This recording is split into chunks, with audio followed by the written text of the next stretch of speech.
लौह युग। हेलो दोस्तों, हमारे चैनल में आपका स्वागत है। आज हम पढ़ेंगे लौह युग।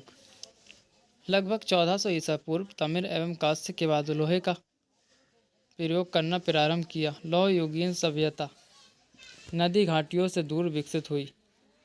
सिक्के का प्रचलन एवं साम्राज्यवादी प्रवृत्ति का विकास लौह युग में हुआ। सिक्के का विकास कब हुआ? लौह युग के समय सिक्के का प्रचलन और साम्राज्यवादी प्रवृत्ति का विकास भी लौह युग में हुआ। इसी अवधि में आर्यों का आगमन हुआ और उन्होंने लोहे का प्रयोग करना प्रारंभ किया। लौह युग में ही आर्यों का आगमन हुआ था और आर्यों ने ही लोहे का प्रयोग करना प्रारंभ किया था। साहित्यिक एवं पुरातात्विक साक्ष्यों के अनुसार उत्तर वैदिक काल 1000 से 600 ईसा पूर्व में लोहे का प्रयोग हुआ। लगभग 1000 ईसा पूर्व में गांधार, बलूचिस्तान, पंजाब, पश्चिमी उत्तर प्रदेश, राजस्थान क्षेत्रों में लोहे के प्रयोग होने के प्रमाण प्राप्त हुए हैं। 6ठी शताब्दी ईसा पूर्व के बाद लोहे के उपकरणों में कुल्हाड़ी, कुदाल, जड़ेदा, दरातियाँ, चाकू इत्यादि हुए हैं। लौह युग में चाक से बने विभिन्न रंगों के बर्तन हुए। इसी कारण से इस संस्कृति को चित्रधूसर मृदभांड संस्कृति कहते हैं। लोहा एवं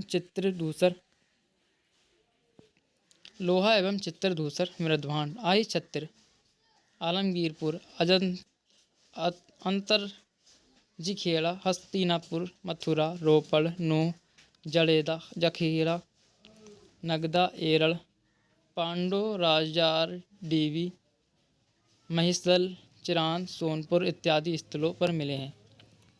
1000 ईसा पूर्व दक्षिण भारत के महापाषाणों में लौह प्राप्त होने के आधार पर उसी दौरान से लौह युग का प्रारंभ माना जाता है।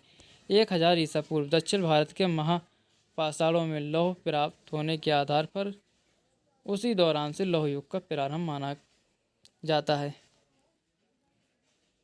स्थायी निवास, विस्तृत कृषि, शिल्प एवं व्यवसाय तथा शहरी सभ्यता के विकास से के स्पष्ट साक्ष्य इस दौरान प्राप्त हुए।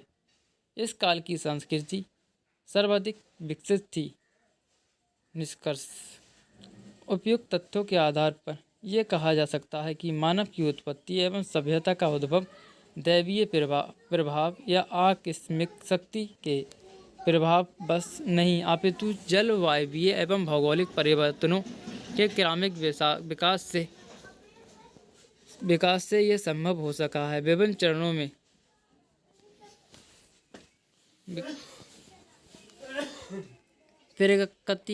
प्रगति के कदमों से अग्रसर होता हुआ मानव सभ्यता के मुकाम तक पहुंचने में सफल रहा है।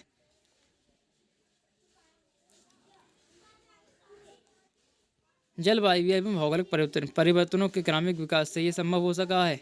विभिन्न चरणों में प्रगति के कदमों से अग्रसर होता हुआ मानव सभ्यता के मुकाम तक पहुंचने में सफल रहा है। यहाँ तक हमने पढ़ा लौह युग। अब हम पढ़ेंगे परीक्षा की दृष्टि से उपयुक्त प्रश्नों को देखेंगे।